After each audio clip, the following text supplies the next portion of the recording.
We're at the new lawn for the League Two playoff semi-final second leg between Forest Green and Tranmere Rovers. Tranmere Rovers currently in the lead 1-0 on aggregate as we head into this second leg. The atmosphere is certainly building for one team. Their season finishes tonight. For the other, Wembley awaits. Your commentary team for this one, Don Gunban, and first, Alan Parry. It's the newest and the smallest of the Football League 72 clubs, but remarkably Forest Green could be on their way to Wembley for the third time in 4 years. A place in League Two's playoff final will be theirs if they can overcome a Tranmere Rovers side leading 1-0 from the first leg on Friday night. Let's take a look then at how they line up. In his 3 years in charge here, Mark Cooper has guided Forest Green from the National League to the brink of League One, with a group of players who are either part-timers or have been rejected by other clubs. And success has been achieved despite some of the lowest crowds in professional football. They make just one change from Friday's first leg tie. Midfielder Gavin Gunning was sent off after only 15 minutes at Prenton Park, and he's replaced tonight by Lee Collins. Tranmere enjoyed over 60% of possession in the first leg as Forest Green tried to limit the damage caused by Gunning's red card. However, they were unable to add to Ollie Banks' stunning goal, so this tie is still wide open. Manager Mickey Mellon has named the same 11 that started at Prenton Park. Striker James Norwood, one of the leading scorers in English football, missed several chances to add to his impressive 31 goals this season. I wonder, could he be Tranmere's match winner tonight? A place at Wembley and the chance to be playing League One football next season. That's the prize at stake as Forest Green take on Tranmere Rovers. Kick-off here is next. Talking about Forest Green's creativity, Scott Davies did not have a save to make the other evening. That may change here this evening, but you can see not averse to keeping clean sheets. If he keeps another one, Tranmere are going to Wembley. Well, it's only the second season in Forest Green's 130-year history that they've been members of the Football League. And I think most of the population of Nailsworth, the small Gloucestershire town where they're based, has turned out to support them here tonight. The attendance will be close to the club record of 4,800, who saw them play Derby County in the third round of the FA Cup 10 years ago. This club has come a very long way since their part-time days in the old Southern League back in the 1990s. But you have to say, history is against them tonight. In the playoffs for this division, the last 9 teams who lost the first leg away from home failed to make it through to the final. So Ollie Banks' brilliant goal at Prenton Park could prove to be very significant indeed for Tranmere Rovers, playing in their usual strip of white shirts and blue shorts. Forest Green back in their traditional lime green. A reminder, the away goals rule does not apply in the playoffs, so if the scores are level after 90 minutes, we'll have extra time, and then, if necessary, a penalty shootout. Newport County await the winners in the final on May the 25th. What kind of game are you expecting, Don? Well, we saw that there wasn't too much between these two teams, and there wasn't too much between Mansfield and Newport County, so for me, it's going to be another tight encounter. Obviously, Tranmere Rovers have the advantage, but it is as slender as advantages come. Forest Green didn't manage a single shot on target in the first leg and just 6 attempts to score compared to 20 for Tranmere. But remember, they played for 75 minutes with only 10 men. I suspect at the end of the game it must have been, if you take away the red card, I think if you'd have offered Mickey Mellon a 1-0 win in the first leg, I think he'd have been happy. Once the red card happens, I think if you offer Mark Cooper a 1-0 deficit, I think he would have been happy. So there was plenty for both of them to be happy about, but it's all about the here and the now tonight. Who will settle and who will cope with the pressure? There aren't any second chances after tonight's game. Beautiful sunny evening here in the Cotswolds. Mickey Mellon having to shield his eyes from the sunlight, even though it's almost 8 p.m. Manager who has guided Tranmere Rovers to playoffs in all 3 seasons as their manager. Here's Ridehouse at left back for them. Delivered a lot of excellent crosses in that first leg. Crosses that they weren't able to convert into goals. Both of these managers have done fantastic jobs at their respective clubs, haven't they? They're looking just to take them to the next level. Certainly there was a lot of discussion after the game about various refereeing decisions, and I know Mark Cooper was very unhappy about things that went against his side. Not sure he had an argument about Gavin Gunning's red card, however. A sending off that means he will play no further part this season, even if they do get to Wembley. Caprice, and then the goal scorer Ollie Banks playing it forward. Tranmere on the front foot straight away here. Pitch in excellent condition, considering it's so late in the season. Well, they did have problems with it earlier in the campaign, I gather. It has been a factor. I asked Mark Cooper before the game, you know, how come the away record was so exceptional, but the home record was relatively moderate for a team that had done so well, and the pitch was the first thing that came out of his mouth. McGinley with a great ball forward there for Dale Grubb, who gets it under control eventually. Here's Brown, who, as we said, was unable to get forward as often as he would have liked in that first leg after Gunning's dismissal.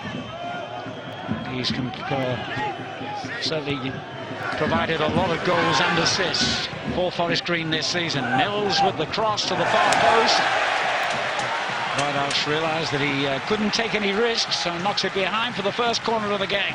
It does surprise me, you know, defenders, they do take risks. And look at the shirt, he's got a hold of his shirt, he's inside the penalty area, another tug at the shirt. And fortunately for Jake Caprice, Dale Grubb very honest. Well, there was an incident in the first leg when Doige was challenged by Monte, the big Tranmere centre-back, which I know Mark Cooper felt should have led to a penalty and a red card. Not a great deal of love lost between these two clubs from their meetings earlier in the season, both of which incidentally were won by Forest Green in the regular season. 3-1 here, 1-0 at Prenton. Well, there isn't a great deal of love lost, and that's why it was great to see Mark Cooper and Mickey Mellon embrace him before the game, and a real mutual respect of one another. It's good to see. Yeah, I have to say that the animosity was really between the fans.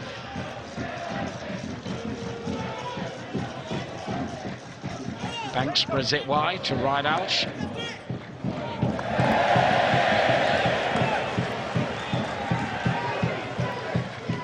Forest Green have been more impressive during the regular season in their away games. They actually won fewer home games than any team in the top half of the table, and even some of those in the bottom half. There's confirmation. Yeah, lots and lots of draws, but what is massively noticeable is that goal scored just 28. They managed to score 40 goals away from home, which I think was the best in the league. But the flip side is they're up against a team whose away record isn't as good as you might expect. McGinley getting there just ahead of Norwood. Nathan McGinley, who was voted man of the match on Friday night. Cooper saying he came to us as a boy from Middlesbrough, but he's turned into a man. Caprice with the throw for Tranmere.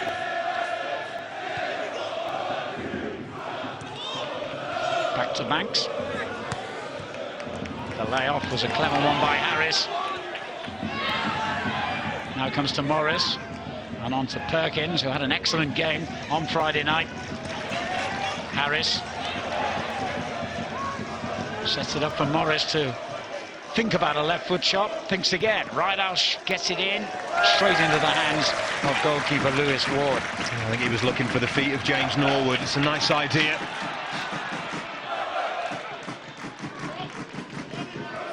William Shepherd on that far side in that strip of sunshine. Looking for Doige. Winchester plays a good ball forward to the pacey Junior Mondau. The layoff to Brown. just got his intended through ball wrong. Caprice has got to be careful here. Quickly closed down by Dale Grubb. And Caprice treading on the ball, conceding the throw-in to the home side. He did really well in the first instance, but then just lost control of it. Rawson out to that far side. The long ball was intended for Winchester. It's come back to Mondal, who scored the winner when Forest Green won on Merseyside in April. Mills coming in hard there to win it back. Yeah, it was a ball he needed to win as well. To say it was a loose pass, not intended for Joseph Mills. Rawson looking to feed it into Mondal again. Out of play. Forest Green finished 5th in League Two during the season, 2 points short of an automatic promotion place and just 1 point ahead of Tranmere. So no surprise that there's very little to choose between these two teams. Norwood thought he was being held there. The referee has allowed play to go on. Banks was fouled by Mondal, the man in charge tonight. Incidentally, Eddie Ilderton.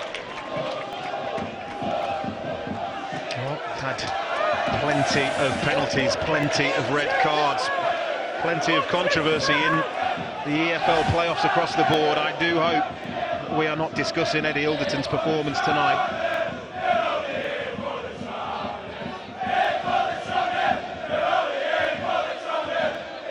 Scott Davis, Tranmere's only ever present in the League Two campaign, with the free kick. Huge one as well, out to that right-hand side to Norwood. Morris is with it. Here he is. Decent cross to the back post. Jennings was waiting. Gets it back from Ridehouse. And they know they've got to close him down quickly here. Here's Harris. Perkins. Back it goes to Sid Nelson. And now Monte. Ridehouse.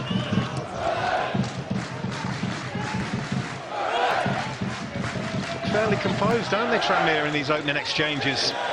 Maybe would have expected to come under a bit more pressure from Forest Green Rovers.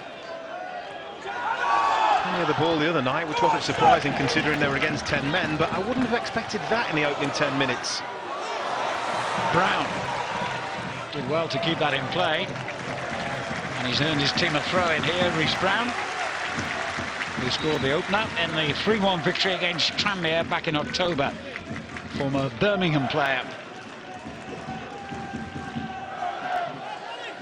You've got to find a way, haven't you, of getting your creative and influential players on the ball in the right areas of the pitch. You managed to do that, really, too often so far this evening.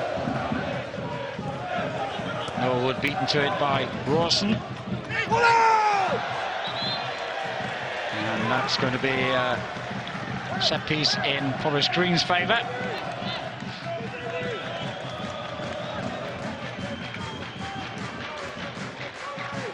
They've been in contention for promotion all season, Forest Green.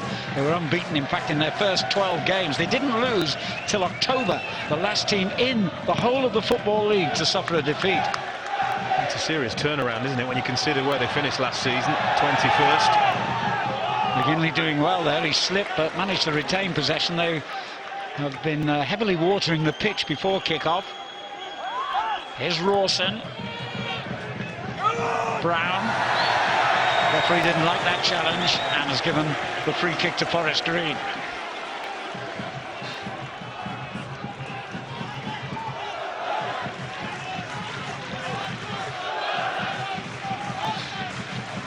Well, they did water the surface heavily prior to kick-off because they want it to be slick so they can implement their passing game, but already there are signs that it's cutting up a little bit, and that's what Mark Cooper was perhaps alluding to as a problem for his team here. Junior Mondal will take the free kick. Over the head of Collins. Oh, it's a goal!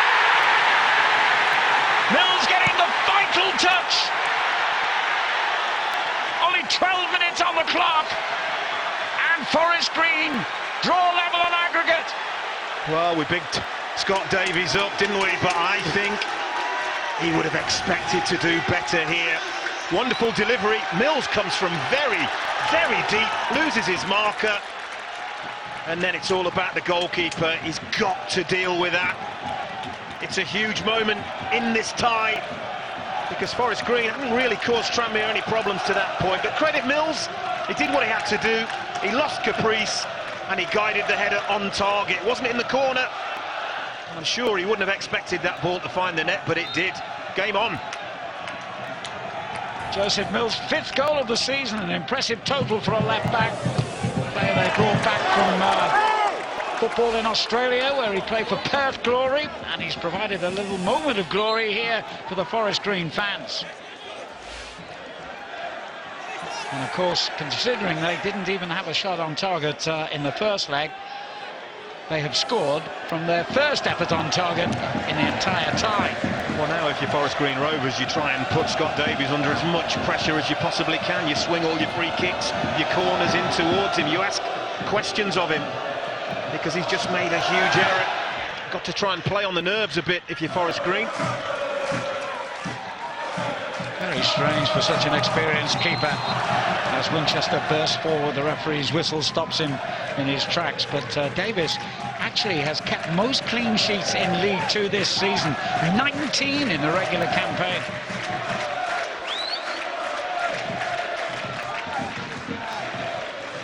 You'd be a goalkeeper. When you do make an error, it usually ends up in the back of the net.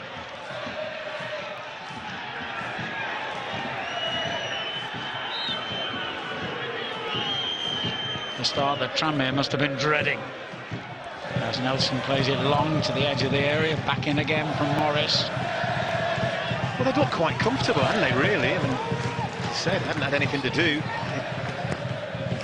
They had more of the ball, they were dominating possession. It came off Winchester, Mondale unable to keep it in play.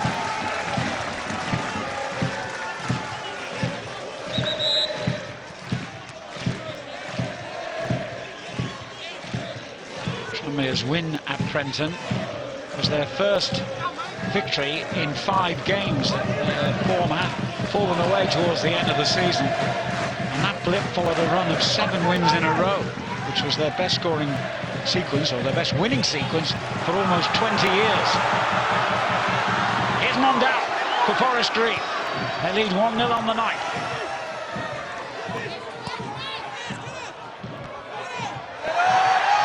Rovers lost possession. Norwood outpaced this time, and McGinley back to his goalkeeper, Lewis Ward. Young keeper, just 22, on loan from Reading. Rideout's winning the header. Referee says play on. Joseph Mills. Pulled down there by Ollie Banks. 15 minutes in, which ironically is the exact time that Forest Green got Gavin Gunning sent off in the first leg. It's a long way to go when you're that kind of midfielder that likes to make challenges. Going to have to be very disciplined. Last thing that they can afford is to be playing Forest Green Rovers with just the 10 men. It's an easy decision. So give a yellow card. Hero becomes the first player cautioned tonight.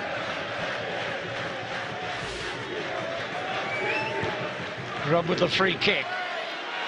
Gone beyond Monte, with the crowd behind that goal, claiming that he was committing a foul there on Faden Rawson.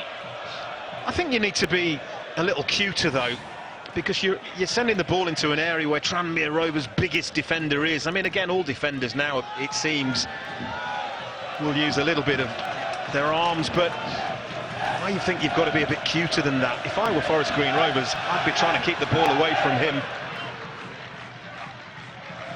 Monte was in the Forest Green team that was promoted to the Football League.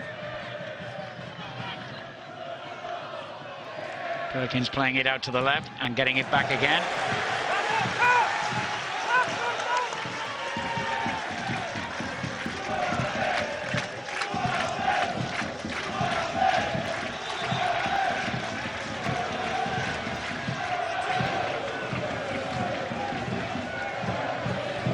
Monte with the cross, well over Norwood's head. Not sure Mills judged that one correctly. He's given away the corner. Looked a bit cheap as well. Looked like he could have dealt with that a little bit better. Set piece has already played a part in this tie. Straight into the goalkeeper's midriff.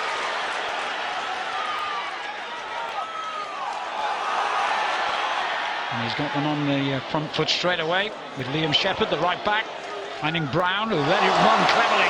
Deutsch.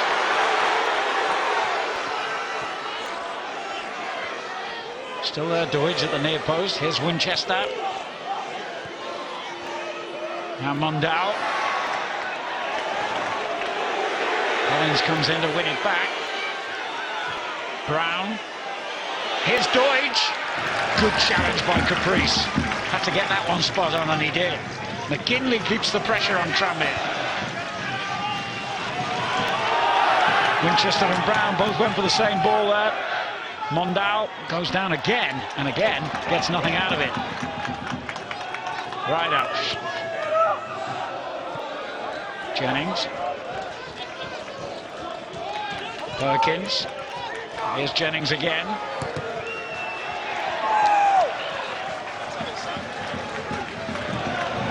Well, Tranmere are going to have to settle down a little bit, because they must know Forest Green Rovers, when they score first, they do have the ability not to see the job through. 11 times they've given leads away, so there is hope for Tranmere Rovers here.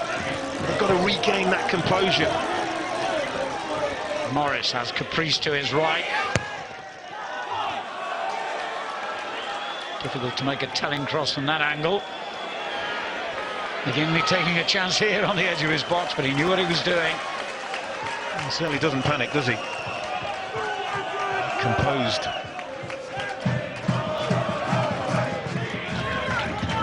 Well, I'm sure when Mark Cooper was doing his preparations for this tie, he would have been encouraged by the Tranmere defensive record. In all competitions this season before tonight, they conceded over 70 goals.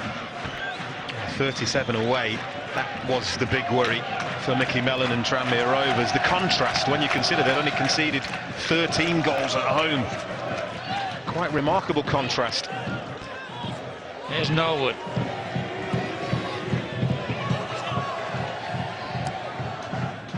It's a useful looking cross as well. But they look sharper at the moment, Forest Green, and moving the ball better. Mondau finds himself facing his own goal, but no damage done. Goal kick. He's just having too many touches, isn't he? He's allowing Tranmere defenders just to snap in and get in and around him.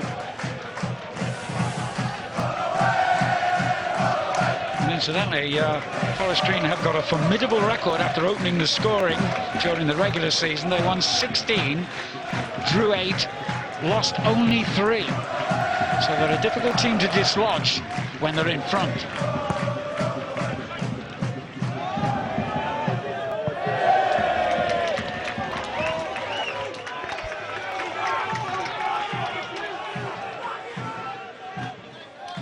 Nelson.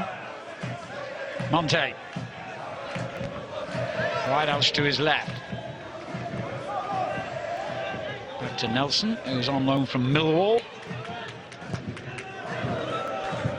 For Norwood, edge of the box. Rawson shared tight to him though. Here's Brown. Deutsch. Brown just unable to reach the layoff. Now David Perkins for Tranmere Rovers. Jennings. Norwood claiming a corner, and that's the verdict as well. Well, that all comes because Christian Deutsch, he's not holding the ball up the way he needs to. As the lone striker, when the ball comes into his feet, it's bounced off him once or twice, and he's just given a pass away there, and the consequence of that is Tranmere Rovers have a corner. And they're pretty useful from these set pieces. Manny Monte going to the near post. It's gone beyond him though. Ridehouse. Play forward to Jennings.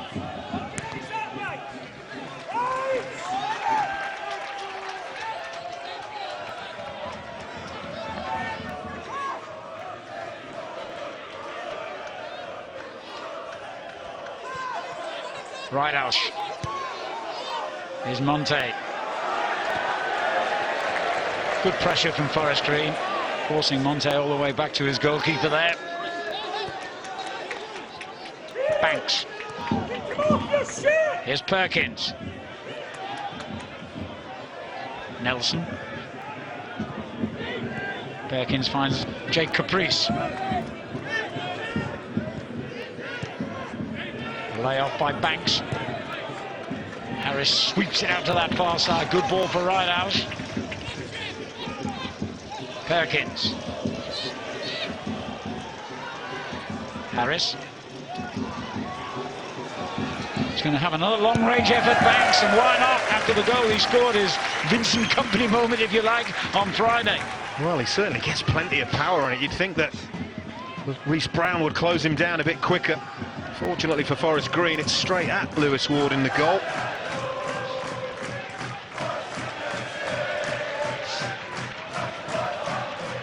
Midway through the half, and that early goal scored by left-back Joseph Mills keeps Forest Green very much in the picture here. But Tranmere have come back quite well in the last few minutes. Rawson heads clear, straight to Monte. Harris takes over and finds Ridehouse.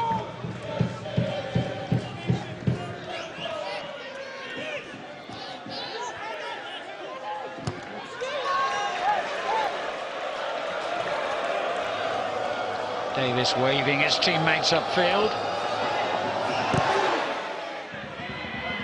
Huge kick, but straight onto the head of Rawson. Here's Monte. Nelson.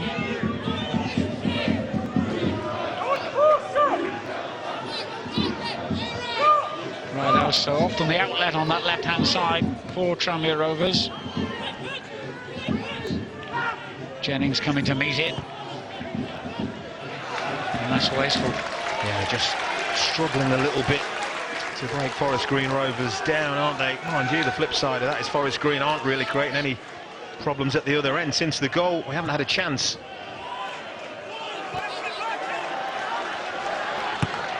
The long ball for Deutsch to chase. Nelson got there first. Banks.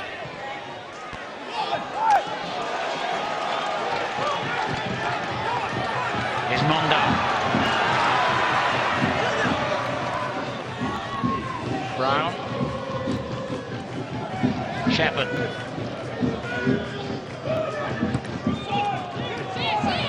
Poor ball there from Lee Collins, the man they brought on after Gunning's sending off. Well, I'd like Julian Mondale to be a bit more positive. You know, 2 or 3 times now he's had a situation out on that far side. He is quick, but he's turned back and played the ball backwards. I think when you've got that pace and trickery, you've got to every now and again at least try and take the defender on. This is Forest Green's 4th playoff campaign in 5 seasons. It's a remarkable achievement for a small club. Even their nickname is the Little Lewis. Long way in a short time. Could they be going all the way to Wembley? Once again, familiar ground for them. But Tranmere have a free kick here. Banks. Caprice.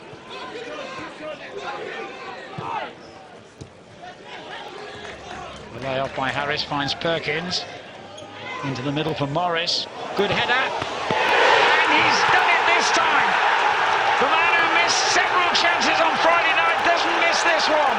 Noah Wood scores against his old club. And on the night, Tranmere are level and ahead on aggregate. Oh, what a strike.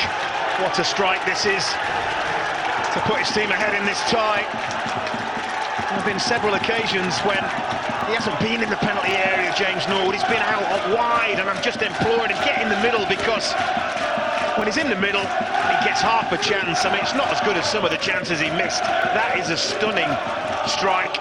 Technique, brilliant. Power, accuracy. Keeper no chance. And Tranmere, from out of nowhere, back in the lead here in the tie. Goal number 32 of a remarkable season for James Norwood. It's the best season he's ever enjoyed.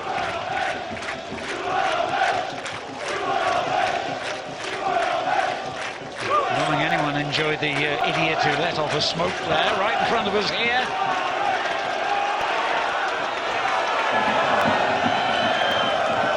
Here's Mills.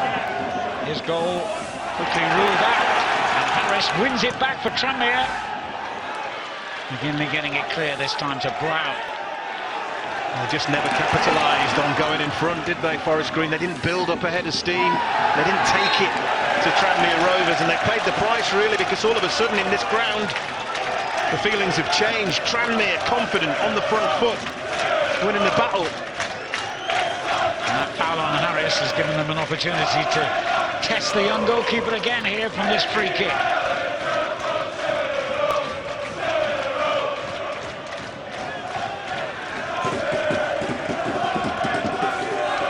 Monte, who's about 6'4", dwarfing everyone else in the penalty area here. If they can get the delivery right, he's going to be a real threat to Forest Green.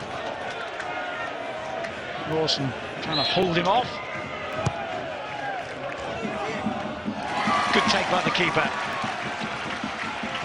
Yeah, it wasn't a difficult one. It was a bit high, the ball. Well, they've got to get a bit of tempo into their play, Forest Green Rovers. Spoke about Mondal, didn't I? Just passing the ball backwards instead of injecting a bit of pace. Calm down is the advice from Mark Cooper to his players. There's plenty of time. Here's Morris, though, for Tranmere. Norwood, Caprice with him. Dangerous cross by the right back. Mills with the clearance. It's gone to Winchester.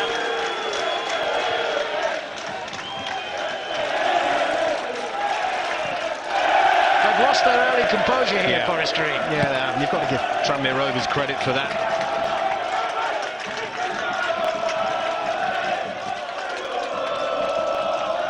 That's why Mark Cooper from the side was saying, just calm down a bit, just breathe. Try and put a few passes together and regain that composure. Half an hour gone. 1-1 on the night. Tranmere have the aggregate lead, 2-1. Ollie Banks for them, driving it out to that far side to Connor Jennings, who has Ridehouse in support. Here he is. Perkins, Monte. There's Nelson. It's the dribbling Tranmere support making all the noise at the moment. Ridehouse with the cross. Headed on by Morris, but tamely so.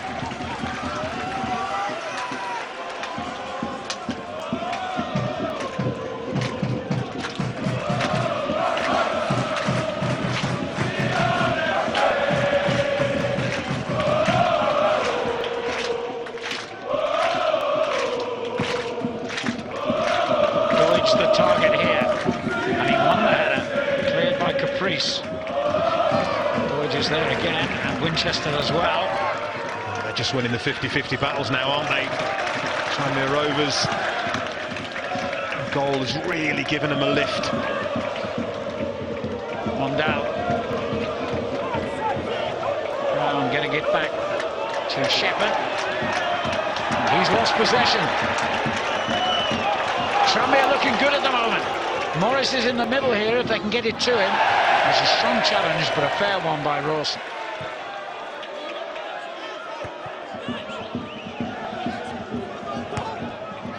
Well, they didn't feel too sorry for themselves for too long, Tranmere. Well, like I said, Forest Green Rovers, they didn't keep the pressure on, slowed it down. They didn't inject any tempo. They certainly didn't test Scott Davies, as I was alluding to. You know, you've got to try and put any goalkeeper at any level under pressure once they've made a mistake. They're bound to be a little bit nervous, but Forest Green, I don't think they've had a shot since. Here's McGinley.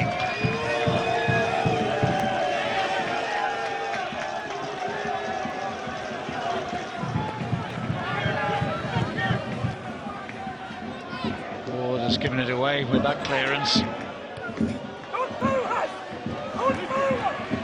Mondal there to win it back. Him and Brown combining well on that right-hand side. But Tranmere snapping into these tackles now, aggressively and fairly as well. Caprice.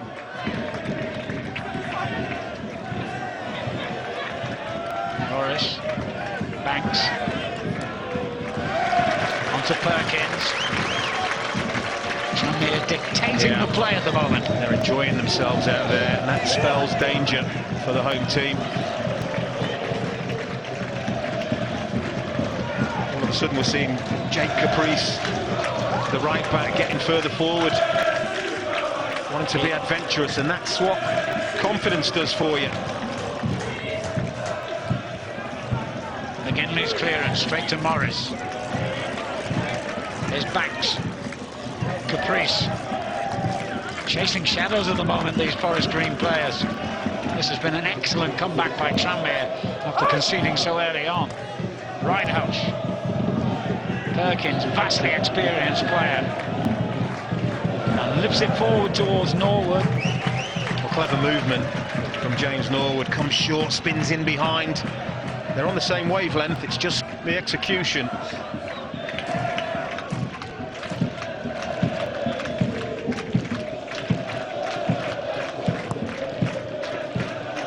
Made around 150 appearances for Forest Green, James Norwood. He's put them to the sword tonight.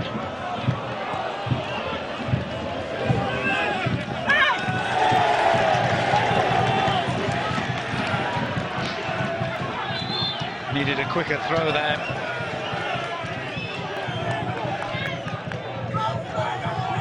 Mills.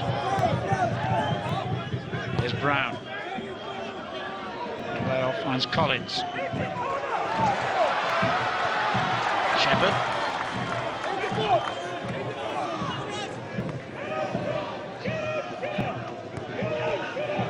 Collins has to be careful not to lose it there. McGinley. Here's Grubb. Norwood chasing back, doing his defensive duties for Tranmere. Pick him up, good. Here's Winchester. Collins. It's about the best spell of possession that Forest Green Rovers have had, but Tranmere closing down very well. Mills plays it infield. Grubb. Curling effort, but straight at the goal kicker this time. Well, much better, and a little bit more of what I would have expected right from the off from Forest Green Rovers. Some good passing, working into Dale Grubb, little half a yard, get the strike away. Much better. Former school teacher Dale Grubb and a part-time player with Western-super-Mare. There's much more Football League experience in the Tranmere ranks.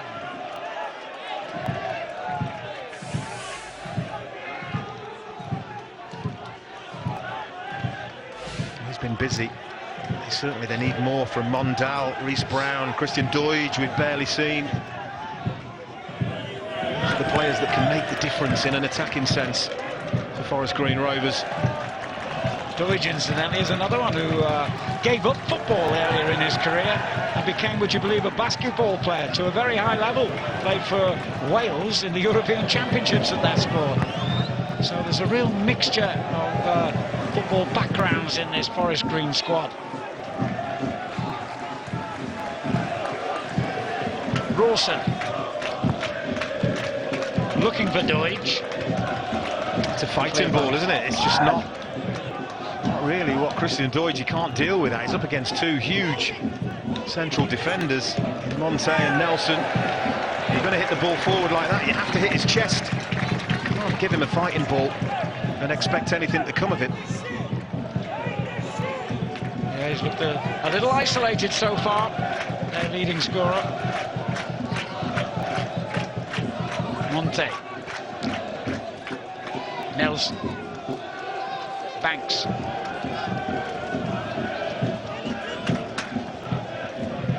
Into the goal scorer, Norwood.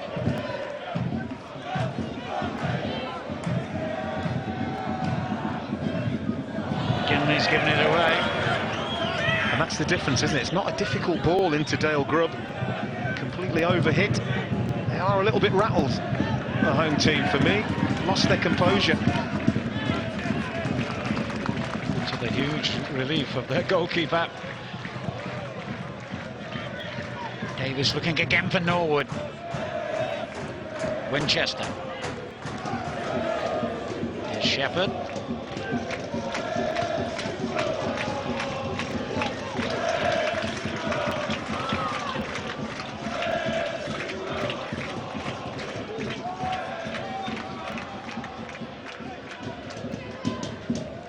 Now just cannot get in the game. He was substituted, of course, on Friday night in the first leg after the red card to enable Collins to come on and bolster up the defence. They moved to a back three.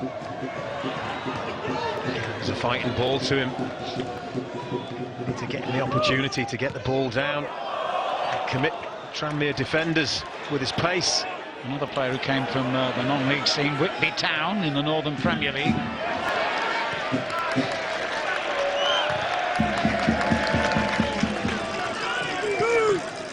Collins. Rawson. Shepherd.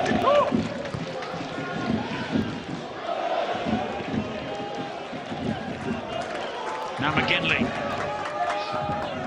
Not a lot on for him.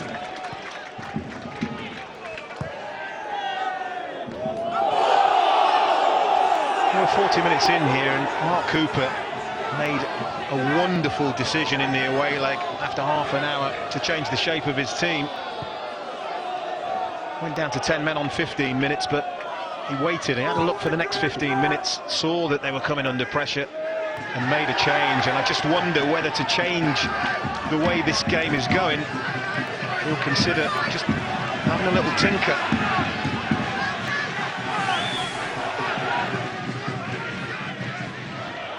Grubb. Now Winchester. Shepherd is a long way forward, the right back. Mondal. And here is Shepherd. Mondal.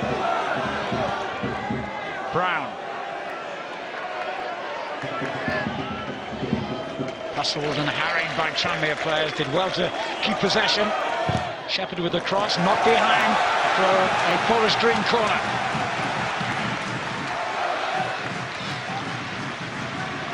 For me, opportunity to test the goalkeeper. I think I'd surround him and swing it in.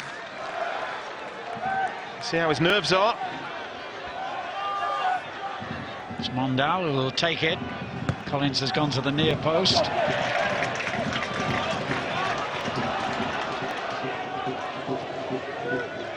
Shepherd. Finding himself in an unfamiliar position there. And now finding Mills. Grubb. Back to Mills. Queuing up at the far post for a cross here. Great defending. Reinhardt it was who got it clear. Shepherd. Now Winchester. The flick by Brown finds Mondal. Disappointing from him though. And Tranmere breathe again, but this is a good spell for the home side in the final stages of the first half here. Dangerous ball there, it almost fell to the feet of Jay Harris, who went in very strongly. No, happy. They felt that as he cleared that ball away, a little bit was left on him. No, I think the referee's absolutely spot on. I mean, it's a poor pass from Joseph Mills, sells his teammate short, and he elects just to clear the danger. I don't think there's anything wrong with that. Player who began in Everton's youth system, incidentally, Jay Harris.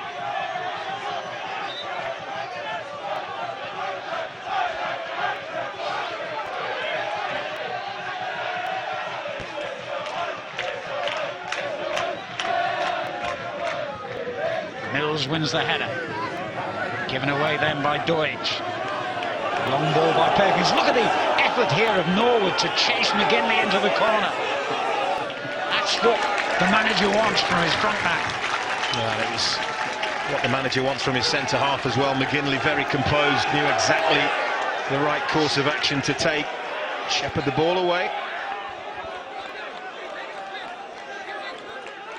He's a defender and he's been very composed, and I think Mark Cooper just needs those players ahead of him to be a little bit more composed. Deutsch looking to use the pace of Mondal here, and he almost got in behind. Well, there you go. I mean, he must have given the defenders 5 yards head start and nearly got on the end of it. That is a weapon that could really hurt the opposition. Why, oh why are they not trying to use it a little bit more? Winchester. And pushed over this time. Free kick.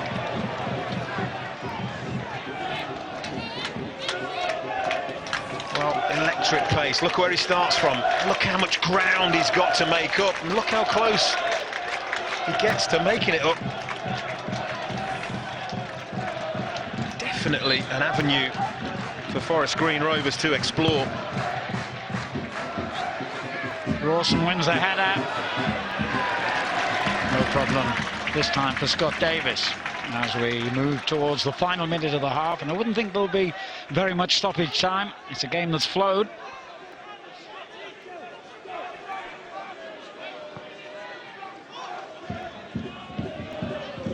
It indicates where he wants the ball played.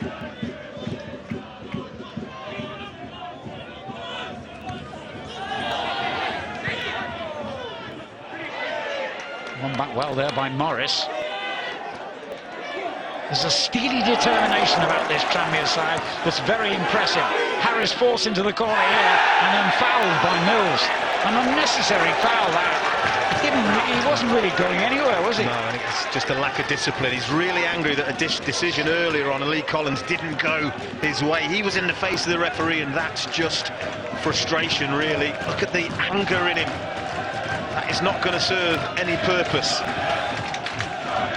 He could have easily been cautioned there for his reaction, right in the face of the assistant. Need to keep their discipline and their concentration now. The half-time whistle so close.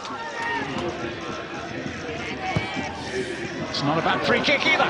Goalkeeper did well to get a punch on that one. Brown completes the clearance, but only as far as Perkins. 2 minutes of stoppage time to be played. Jennings gets it back from Banks. It's about keeping possession now for Tranmere, not doing anything silly. Caprice. Morris. Harris. Turned out to be a good ball, and here's Morris. Takes on Winchester, but couldn't find room for a telling cross. Clearance by Mills. Monte and Deutsch in a little set to on the halfway line. Well, again, the service up to Christian Deutsch. Not really giving him much chance. Here goes Collins. This could be the final attack of the half. Brown. Good block. Now it could be Tranmere's last attack. Harris. Norwood. Harris was brought down, the referee saw it, but has allowed play to go on.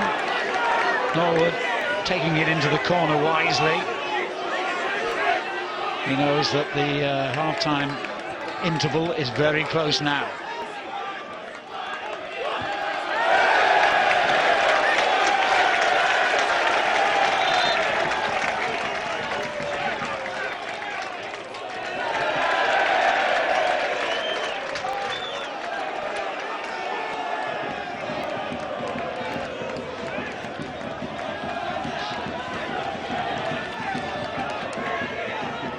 I think the referee may have shown a yellow card here to Winchester. It was There's a lot of arguing going on down in that corner. Yeah, we can confirm that now. Meanwhile, here's Caprice. One back by Mondal. Yellow card that can only be for dissent, and I think that highlights how frustrating a first half it's been for Forest Green Rovers.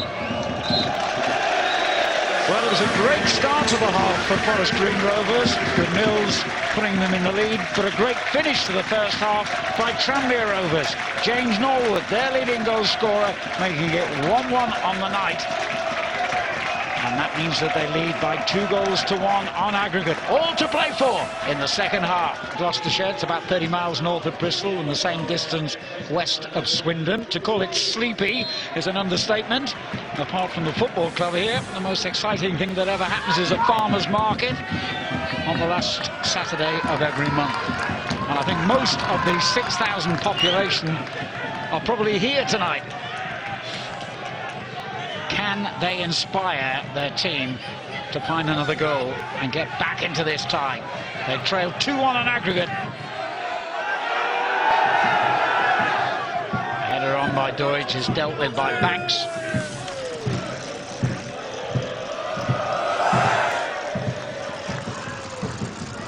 Collins underneath that one for Forest Green. Banks turns it on to their goal scorer Norwood. He's pushed over by McGinley, I thought. The assistant didn't flag, but I think the referee might have given a free kick. It seemed fairly obvious. A similar view to us. He clearly has a little push and a nudge there. And again, unnecessary. Free kick it is.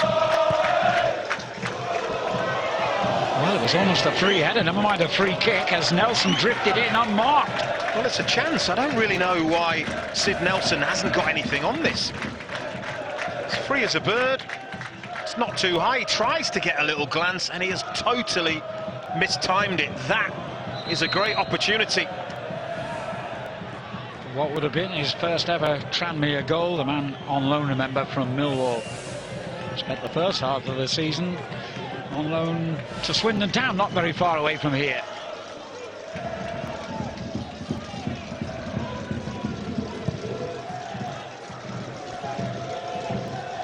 Monte beaten to the header, that doesn't happen very often. He wins the second one though. He's given it away. And Williams, who's just come off the bench, wins the first free kick of the half for Forest Green. Straight away he's done something that young Junior Mon didn't do. He's decided he's going to take players on. Good feet. Wants his team a foul.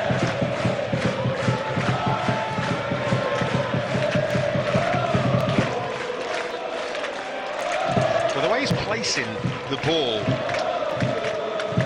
tends to lend itself to the theory that he's going to have a shot here. He is got to be 40 yards out. Yeah, he's about halfway inside the Tranmere half.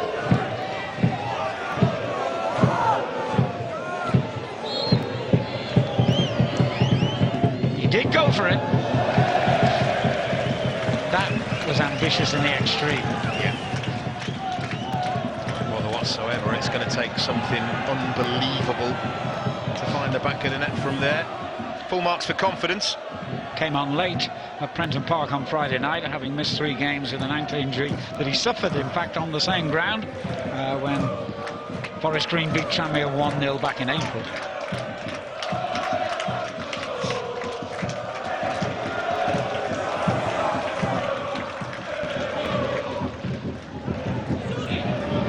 Header clear by McGinley.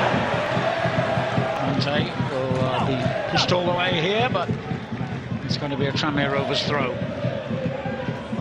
Giant of a defender.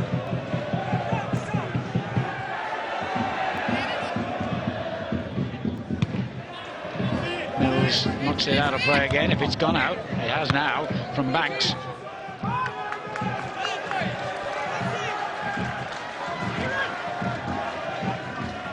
capacity of this stadium, by the way, is just around 5,000. It's only about 400 metres from their old ground. They've been here for 13 years now. The average crowd's only around 2,700, which places them in the bottom 4 for attendances in League Two. Here's Norwood, a former player of theirs, getting a lot of stick from the home fans when he scored that goal for Tranmere, his new club, in the first half. I think he'd been getting a bit of stick before the goal. He was. To be fair to him. And he doesn't look in the least bit bothered. No, absolutely. The man who scored the winning goal against Boreham Wood in the National League final last season to earn Tranmere their place back in the Football League, where they surely belong. Well, at Wembley, success there, and that's what they're dreaming of right now. As the clock ticks, they're getting ever closer. Well, they may be a small club in terms of Merseyside football, but they're a big club in the lower divisions. Just keeping it in play there and finding Morris. He does love a long-range effort, doesn't he, Banks? Here's Monte.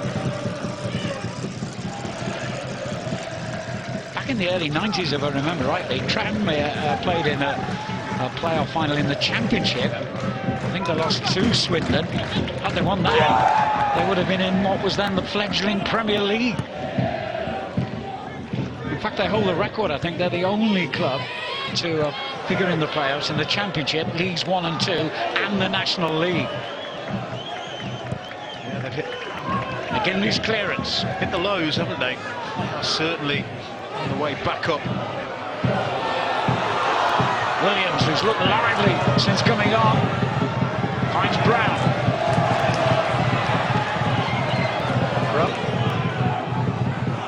Back to Brown. Here's Collins. Closed down by Perkins. Shepherd. And he goes for the return ball.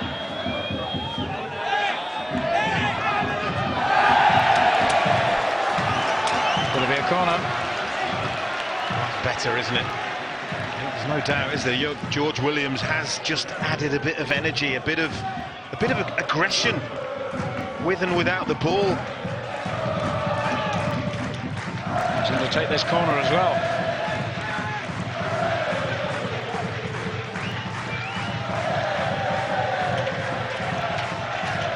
McGinley has come forward incidentally, making a run from near the penalty spot. Rawson is in the mix too. Well defended by Tranmere though. Winchester will retain possession for the home side and finds Liam Shepherd.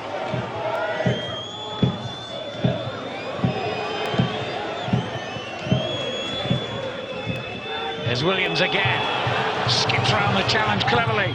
Deutsch was coming to meet it at the near post, but he played it straight into the arms of the goalkeeper. Well, he slips as he tries to take the cross, and for me, he can take the ball even closer in on goal. It's not being closed down. I think he could probably take it another 5 or 10 yards closer.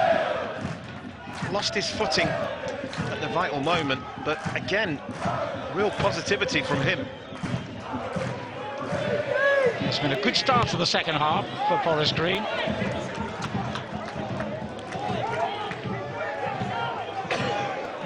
Words of wisdom, no doubt, from Mark Cooper, who was delighted at the way his players restricted Tranmere to 1 goal after his team were reduced to 10 men in the first leg. But Tranmere looking threatening again here. Is that a foul? The referee doesn't give it. Jennings causing a real problem there to Forest Green as Williams tries to slide the ball through for Deutsch, but gets it all wrong this time. When he looked up, Deutsch was making a run into that area, but Deutsch checked his run and went the other way, just on different pages there.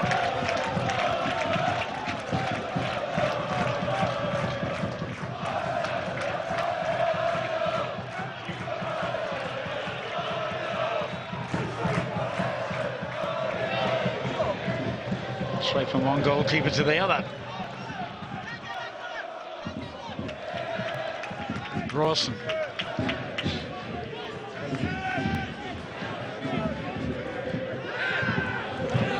Jennings.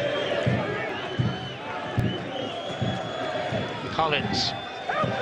Here's Mills. His goal seems a long time ago now, and Forest Green's lead on the night lasted just 15 minutes. And here's the man who wiped out that lead. Norwood battling with 3 different defenders here. McGinley is one of them. Mills. Norwood making an absolute pest of himself there.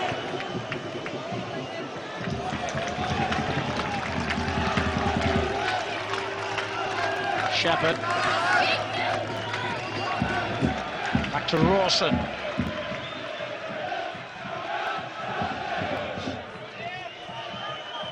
They're certainly enjoying more of the ball in the second half, aren't they, Forest Green Rovers? Maybe it's a ploy by Tranmere just to soak it up a bit and try and hit them on the counter-attack. Brown cutting in from the left. Williams wanted the ball there. Doidge with a layoff was untidy. I mentioned it in the first half, he has to do better. As the target man, he's got to hold the ball up much better. It's a vital role. If it breaks down off you as the middle's main striker, the team cannot build things. A bit more energy and invention, though, from Forest Green in the early stages of this second half. Williams, one of the reasons for that, but he's lost out here. Perkins. Jennings. Right out. Down the line for Norwood. McGinley heads out.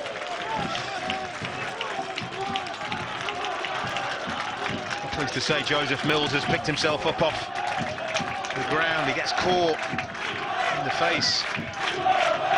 Left arm of Caprice.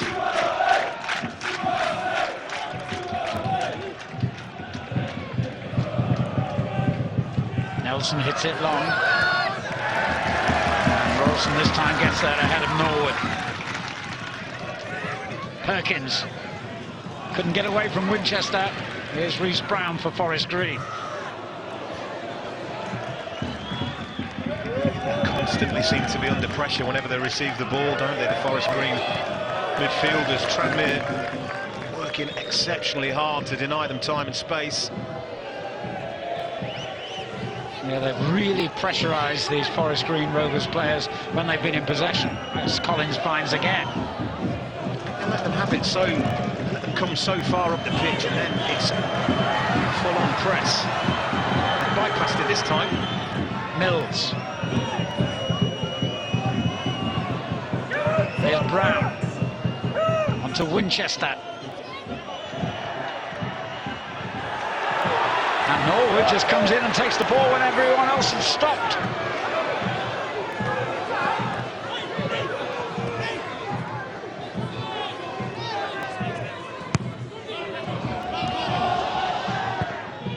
In it goes.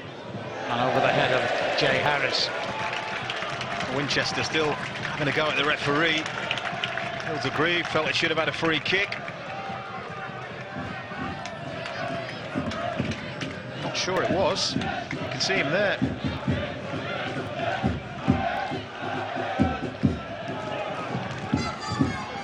Mills finding Brown. Here's Winchester. Shepherd, the target down the right. It's a lovely ball to pick him out as well, and the cross wasn't bad either. Monte goes and tries to win it back, but it's been given away anyway. I don't know why George Williams doesn't wrap his foot around this and try and cross it over exuberant. Brown suddenly opens up for him. Gets a little nudge there from Norwood, working really hard to try and win it back as Shepherd crosses to the far post. Well, he's where the space is, you know, Liam Shepherd, the right back. I think if they can get him 10 yards further forward a bit more often, there will be possibilities that open his way. Tries to dig the cross out. It's comfortable for Davies on this occasion, but there is no question to me, he is an out ball.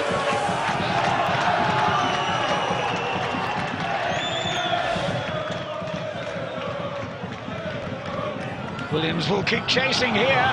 Monte lost it really in the air and then goes down, Williams. Referee well placed to say play on. Well, the clue here is that he only appeals for the penalty after he knows that he's lost the ball. Didn't look anything in it to me.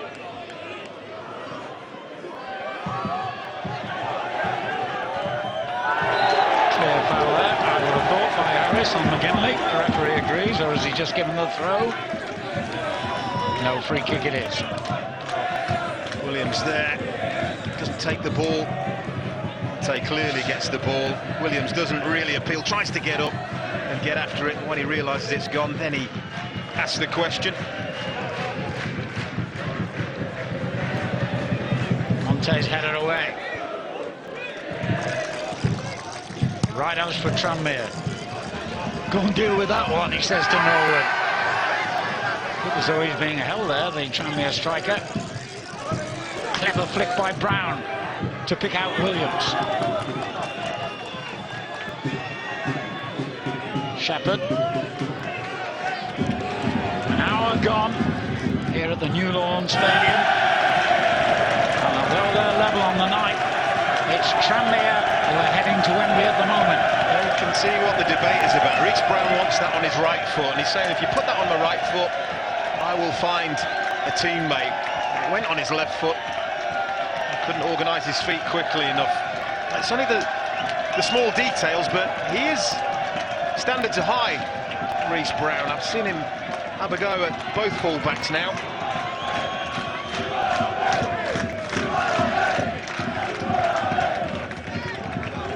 Right out. Good ball for Norwood. And the layout finds Perkins. And Perkins tries to get it back to Norwood.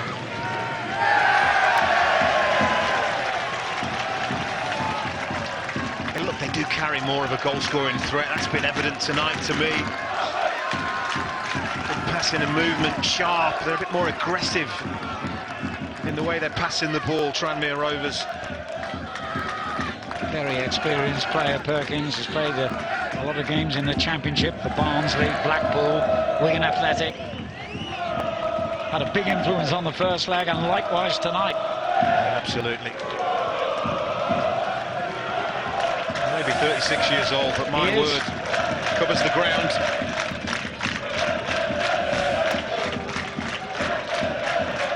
And it's his tenacity as well that's pulled his teammates along with him.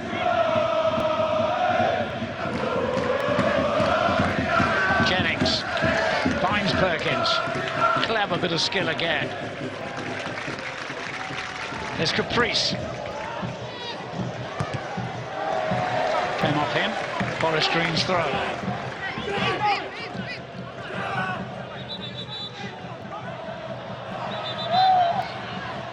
Referee insisting it's taken from the right place.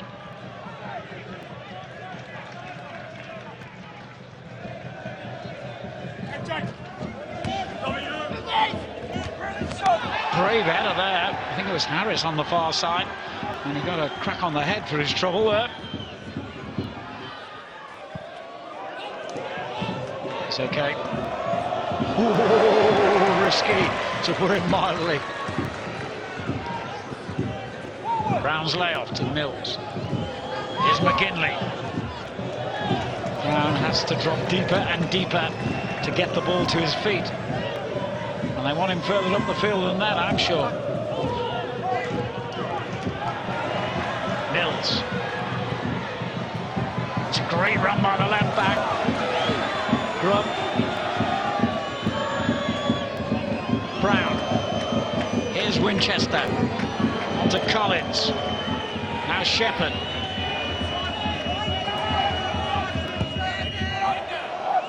Cross much too deep, but it'll be kept in play by Mills. That's better. The right back's crossing it and the left back is retrieving it, and that's where those full backs need to start operating. Winchester with the effort. Well, worth a go. It's kind of a cross shot. And look at Liam Shepherd, the right back, just try to follow it in. Can't quite get in the mix for the tap in. I think it's well wide in the end.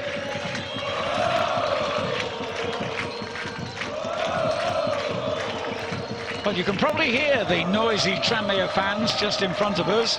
One of them is a very well-known face, Premier League referee Mike Dean. I wonder if he's giving tonight's referee a bit of stick. Fair play to him, going and standing amongst the Tranmere fans like that. Get hold of it! I think he lives on the Wirral, and a true Rovers supporter. It's great, isn't it? Shows the human side of referees. People sometimes forget they are human beings, don't they? Well, he hasn't done much wrong. Eddie Ilderton, the man in the middle with the whistle tonight. Given away there, and again it was pressure by Norwood that caused the problem. And another long-range effort, this time flying over the crossbar. They're going to be inspired by what Ollie Banks did in the first leg. The Tranmere Rovers players. Strikes from distance are plenty. There's a change now. Tranmere Rovers this time. Remember, Cooper made a change for his team during the half-time interval. Harvey Gilmore replacing Kieran Morris.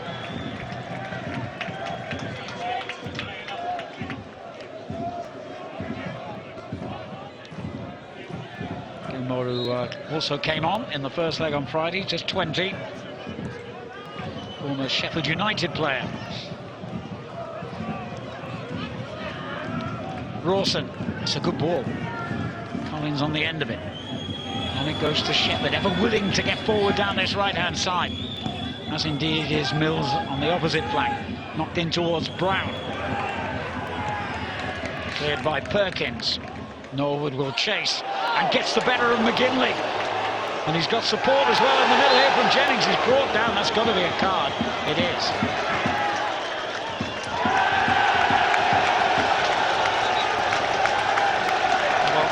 To be Winchester, and if that is a yellow card, he's off. Yeah, he was shown a yellow card, you might remember, towards the end of the first half for what we believe was dissent. Now, I have to say, it might be a bit harsh. They tangle legs, it's accidental, purely accidental. He's making no attempt to trip Norwood up. It's not cynical. I think it's a little bit unfortunate in the grand scheme of things. I always have this theory with referees in playoffs or in such enormous games. For me, only send a player off if you have absolutely no choice. I think possibly could have given him a final warning. It's a long walk down to the dressing room corridor in the corner of this stadium. And Norwood is really clever, isn't he? He runs right across his line because he knows he can't get to him. And the referee's interpretation of it is that it warrants a second yellow. For me, it's a bit harsh. He makes no attempt to trip Norwood up. Norwood puts his arm out and actually shoves Winchester in the chest. They do tangle legs, there's no doubt about that, but for me it's an accident and it doesn't warrant a yellow card. So 2 dismissals for Forest Green Rovers in each leg of this playoff semi-final. How costly could that be? Gunning sent off after only 15 minutes, remember, at Prenton Park. And now 3/4 of the way through here tonight. They're down to 10 men again. And Banks lifts it in toward Monte. Well,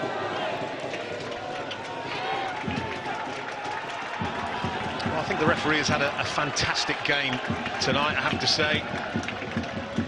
Agreed with almost every single decision, but for me, I just think a final warning would have sufficed. There's no intent whatsoever, and that's the key for me.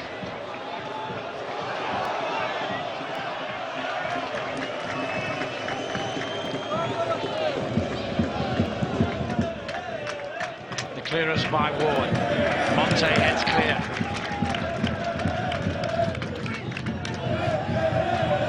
Right out streets the bounce well.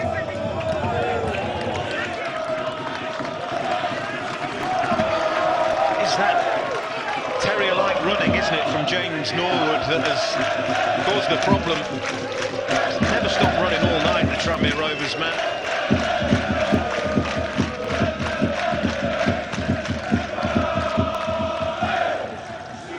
Nelson heads away at the other end, but only as far as Brown. Is Gilmore. Right up.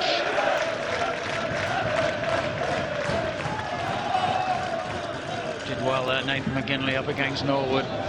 Now Mills. Come on, stand in the middle of the pitch. There he goes again. He's a real irritant to these defenders. This time the referee's given the free kick against him. But he buzzes around and makes life hard. He does. He doesn't give defenders a moment's peace. I suppose the foul has to be against him, because what happened after that was clearly an infringement on a Tranmere player. Forest Green are going to make a change now. Dale Grubb, the player who will be replaced by Lloyd James. Clever player, James, a Welsh midfielder who's reached 3 playoff finals in his career and lost all 3 of them for Leyton Orient and Exeter. And unless something fairly dramatic happens in the last 20 minutes here, he could be on the losing end again in his end-of-season drama. It's going to take something spectacular, isn't it? But it's been a week and a half of spectacular drama in football circles. And Williams has done well for Forest Green here, but there's no way around the mountain that is Monte. And then he fouled him. It does make you laugh though, doesn't it, when somebody of his size can, you know, from contact like that, force a big giant of a man to fall over. You lay hands on a player though, in 2019, they'll take the opportunity to go over. Manny Monte, once of Forest Green, remember, picks himself up. And Tranmere know that they're about 20 minutes away now from a date at Wembley on the 25th of May against Newport County. They lead 2-1 on aggregate.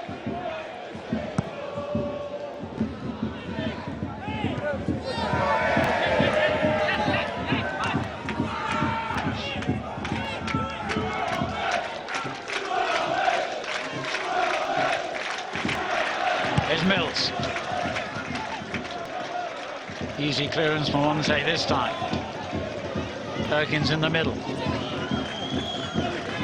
Mills had to go back to McGinley. Rawson.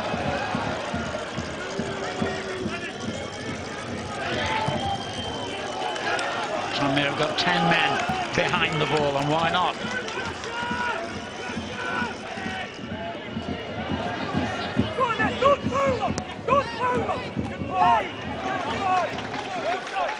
Well, all they need to do is stay compact. Tranmere Rovers deny Forest Green the little pockets of space that they want to exploit. Williams with the header, finding Brown, who tries his luck from long range. I think that was meant to be a shot anyway. He took a deflection, fell kindly. Tranmere Rovers.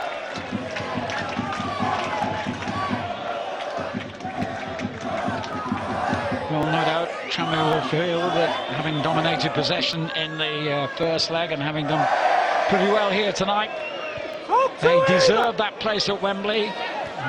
Equally sure that Mark Cooper will point to the red cards in both legs as the reason perhaps why Forest Green are falling short at the moment.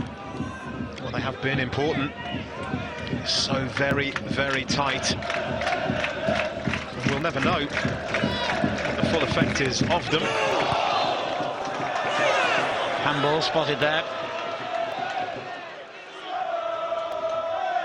Tranmere promoted back to the EFL last season after beating Boreham Wood. I mentioned it in the National League playoff final, a year after losing in the final to Forest Green.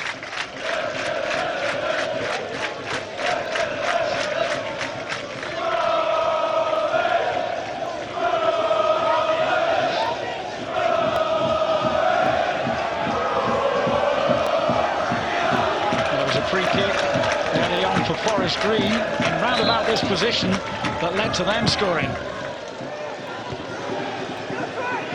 Comes out to Perkins here. Gilmore. Perkins. Backed away rather dangerously there, Forest Green. Norwood onside. Gilmore. Perkins.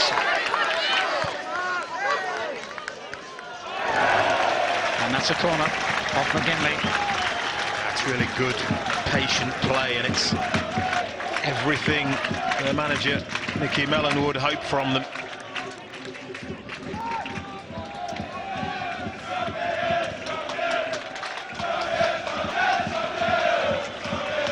Level on corners, level on goals on the night. But it was the crucial Ollie Bagg strike in the first leg that has given Tranmere that 2-1 advantage on aggregate.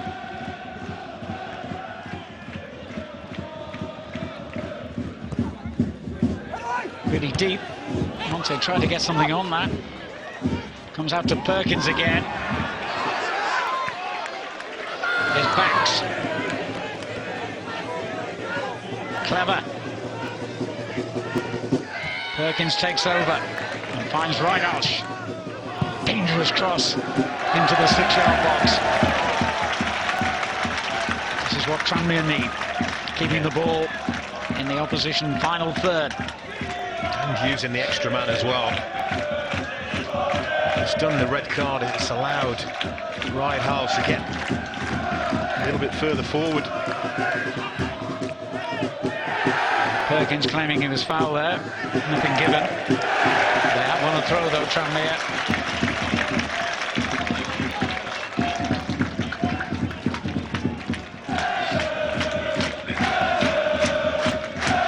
Well, there's been great travelling support for Tranmere Rovers tonight. And they've got bit stoppage time around a quarter of an hour to keep it going. Inspire their team home. Rideouts has been given offside there. Well, what can they muster, the home team? Have to find a way of getting the ball up and into that Tranmere final third. One golden chance, that's all they need. Norwood with a neat layoff again. What is interesting, that switch, bringing on Gilmore, it's allowed Norwood to be supported by Jennings, which of course is something they've done most all season. Yes, they have been a very effective duo for Tranmere, who win a throw here.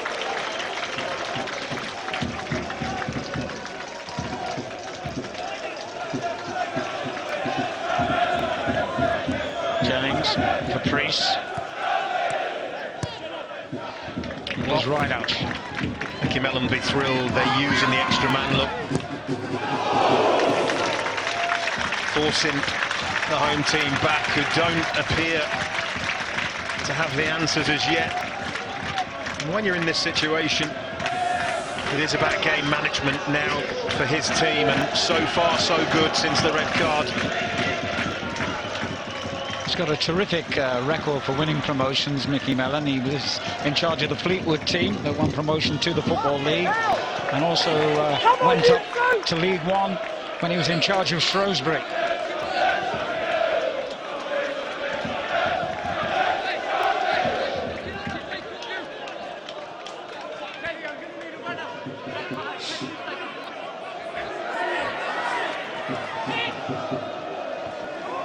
Came off Mills' head.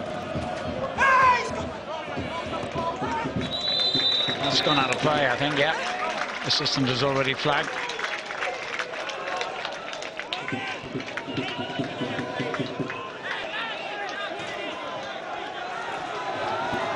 They're making another change now. Forest Green, Sean Mikulski, in his first season here after joining them from Bristol City, is going to come on.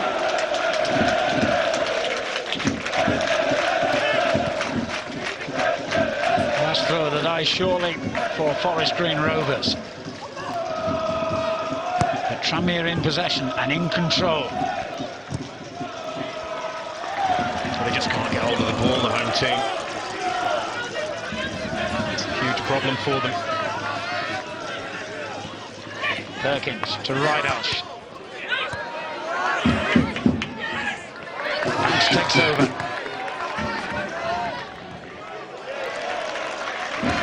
Perkins. Jennings lines up the long-range shot. A la Banks, first leg. Not quite the same outcome.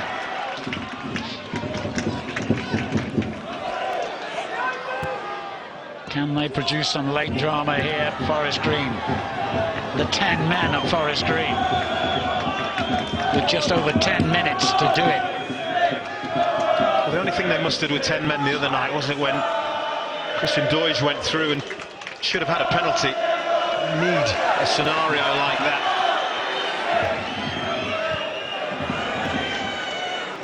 Banks hits it long for Norwood to chase. Wilson stayed calm. McGinley. Here's Brown. James. Room on the left for Mills, but his cross is blocked. Will be a corner though. Well, always one of the best avenues to goal, isn't it, when you're down to 10 men, is a set piece. Already scored one of those this evening. What would they give for another one? Finally going to make that change now.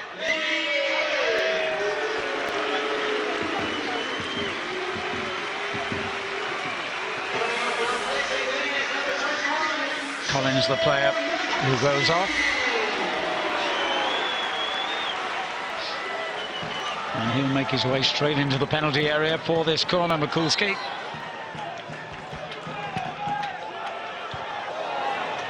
They've defended these set pieces exceptionally well, Tranmere.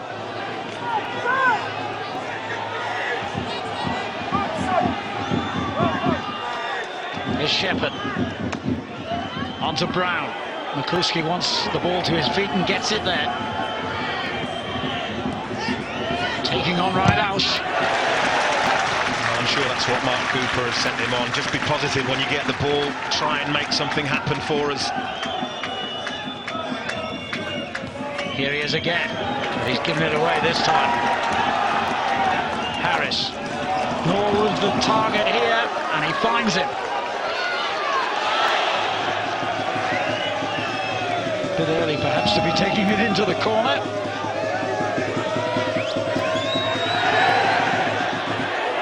Still in play. Mikulski.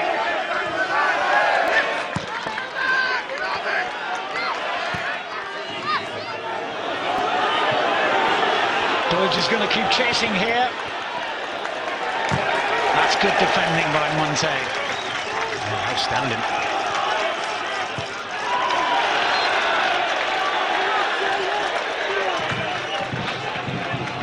Harris with the challenge, which has led to a free kick. Well, they're having a go at the referee because they're saying it should be a yellow card.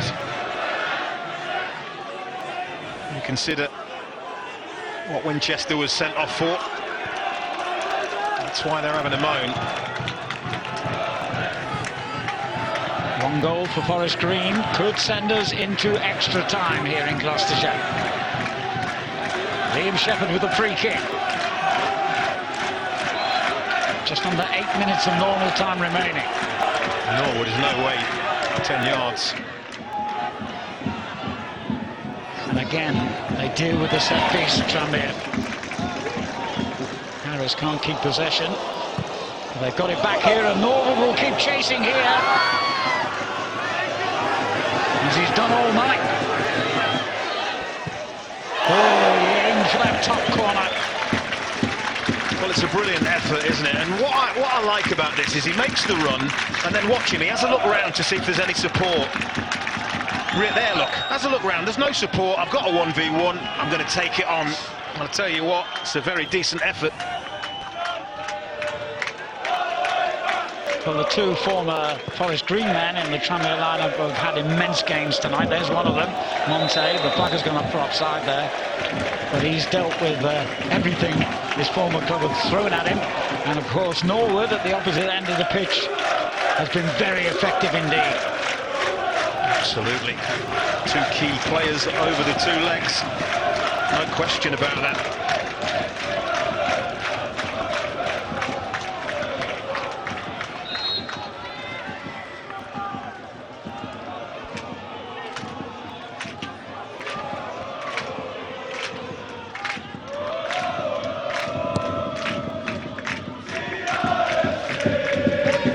his clearance. Picked up by Harris for Tranmere.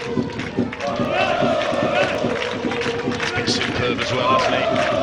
It's a shame for him, Nathan McGinley, to end up on the losing side.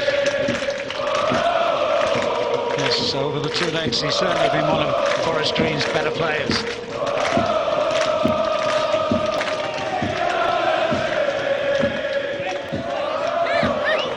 That's a goal kick, and they've got to get on with it.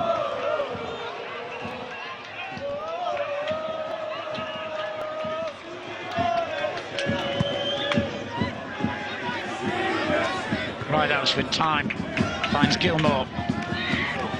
Now the excellent Perkins. Ridehouse really thumped that one towards Norwood. Time to Jennings. Norwood again. He's off towards the corner again. And he's got round McGinley first time and second time as well. Great run by him. Tranmere. Yeah, they're all claiming. I don't know whether it was a goal corner or a penalty they were claiming. The way they sprinted towards the referee, I think they were claiming for a penalty. Joseph Mills lunged in. That's what they didn't like. Monte slices his clearance, but Tranmere are 5 minutes away from a return trip to Wembley.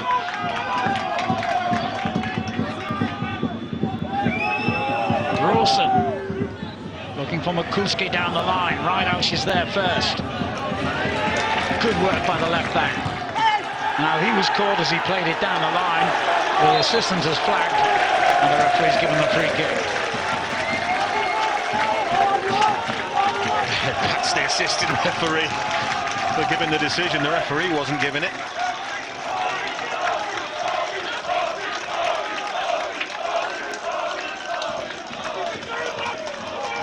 Well, Forest Green reached the Football League for the first time in their history after 19 years in the National League, and having failed in the playoffs in that division in 2015 and 2016. It looks as though they're going no further in this, only their second season as members of the EFL.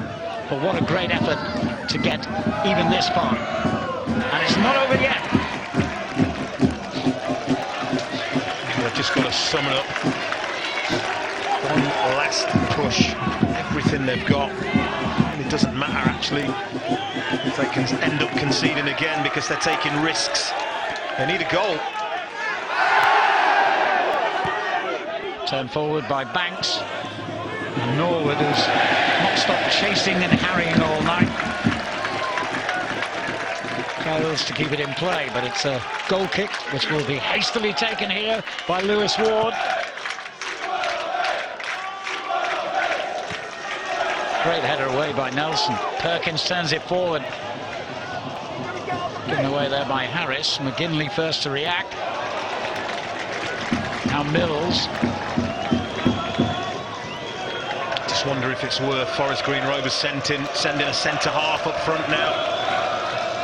They're being forced to play the ball long, but I expect Tranmere Rovers defenders to win most of those duels. Forest Green have a free kick.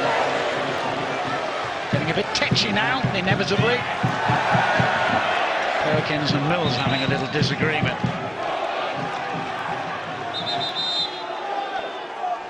Referee will deal with that.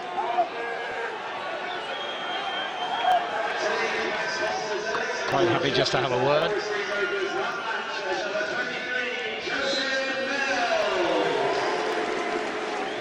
Can they defend another set piece here? Tranmere. They have. They've got a goal kick. Well, some of the more senior supporters of this club go back to the days when they were playing in regional leagues, then the Southern League, then the National League for all those years. Now the Football League. They'd love a crack at League One, but it may not happen this season.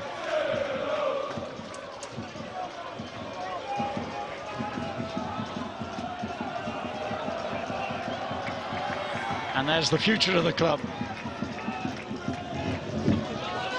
certainly made an impact, haven't they? Well,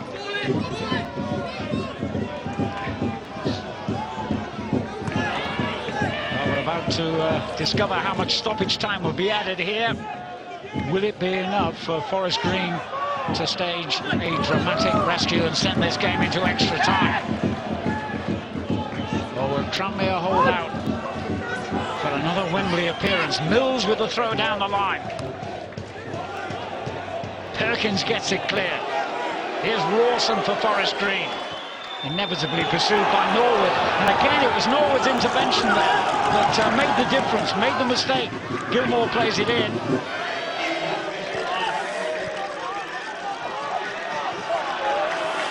Monte. 5 minutes will be added.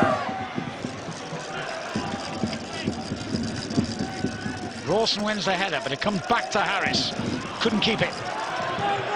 James. Here's Williams. The throw-in has gone Tranmere's way, despite Williams' protests. I felt he was clipped by Ollie Banks from behind, but referee not having any of that.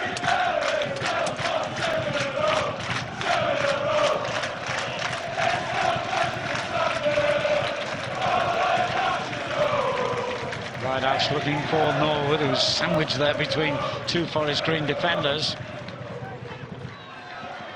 Got to be careful, Jennings. That's a good ball for Perkins. He deceived James with that ball, and a lovely one as well for Harris. Just need to slow it down here.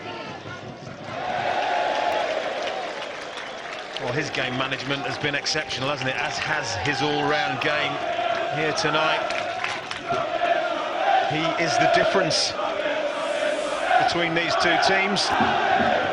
Running power, football intelligence, desire, and ruthless finishing. Great combination. Yeah, he didn't have the best night of his career in terms of missed opportunities in the first leg, but he is more than compensated tonight.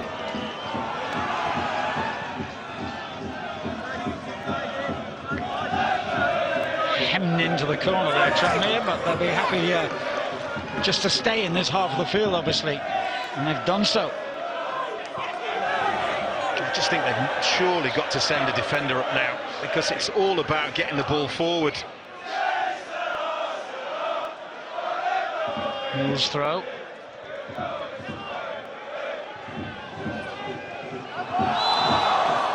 Handball, I think, by Perkins it was.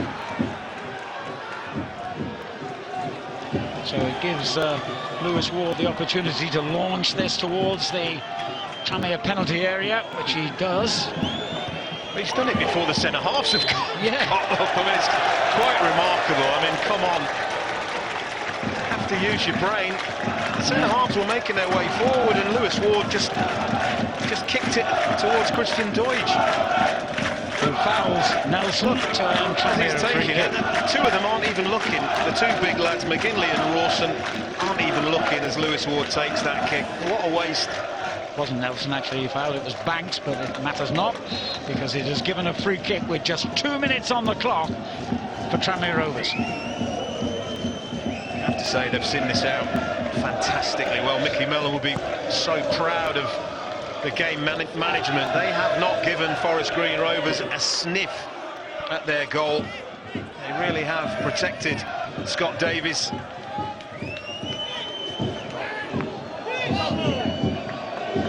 And they've got themselves another throw-in.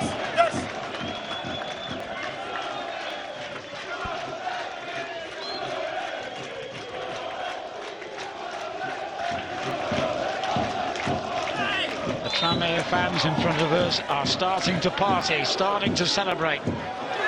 But there's still just over a minute of play left here.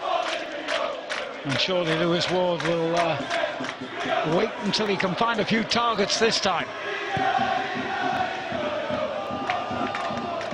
One more free kick for Tranmere to defend, and they've done so, and they've got a free kick as well. That might be it, as far as the home team are concerned. Not been his night, has it? Or, well, not been his tie.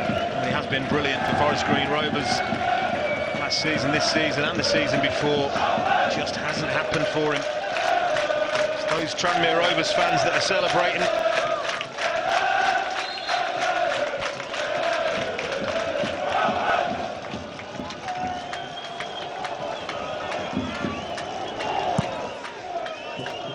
And Davies gets as much distance on the kick as he can, knowing that there are only seconds remaining now. Anywhere will do, and I know that Norwood will not give up chasing. Monte comes to win the header. Harris couldn't get anything on it. And there's the final whistle. It's congratulations to Tranmere Rovers, who will face Newport County in the League Two playoff final on May the 25th, with the chance of winning back-to-back promotions just 2 years after suffering the heartache of back-to-back relegations. And Forest Green's dream of a third trip to Wembley in 4 years is over. Norwood, the hero, and Mickey Mellon. Well, what an outstanding achievement by their manager and his players, and the resurgence of this famous old club with the cheerleader, the Premier League referee, will be celebrated, I'm sure, by every football fan on Merseyside. Commiserations to Forest Green, the newest and the smallest club in the Football League, but as I mentioned earlier, it was a great achievement by them to get this far in only their second season as members of the Football League. The tie has finished Forest Green Rovers 1, Tranmere Rovers 1, but of course it was the Banks goal, and what a goal it was in the first leg on Friday night at Prenton Park that has made all the difference, because that has given Tranmere a 2-1 aggregate victory. Somewhere in We the can certainly middle feel is that our reporter. We can certainly understand the joy that these Tranmere Rovers fans are feeling. Huge disappointment for Forest Green. They gave it all in this game, but it's Tranmere that have managed their way into the League Two playoff final. James Norwood scoring the decisive goal. Ryan Lowe from Bury is alongside me here at this moment in time. Ryan, I mean, the scenes that we're seeing here, tremendous work tonight from Tranmere, isn't it? Yeah, excellent. You see the two lads there, full of energy. You know, Jay Ellis and James Norwood, exceptional tonight.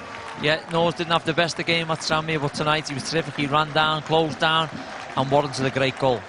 Okay, let's get some... Jay, Ollie, many congratulations. You booked your place at Wembley. Can you sum that up, Jay? I think that sums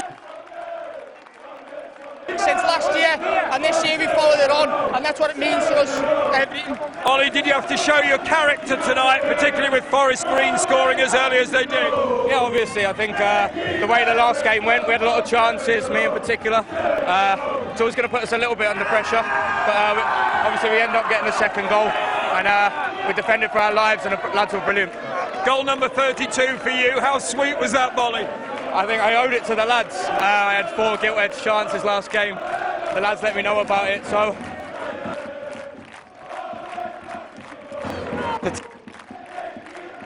I'd like to see our stats after this and see how far we ran, because it was do or die today.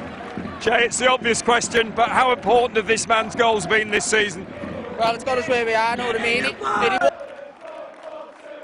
Come on now, the squad, but you know what, when you've got a goal scorer like him, you work hard and he comes up with the goods. Well done to both of you, but well done to you, Ollie. You are the Sky Bet man of the match. Jay, do the honours. But it was his 32nd goal of the season, and it's the goal that's taken them into the League Two playoff final.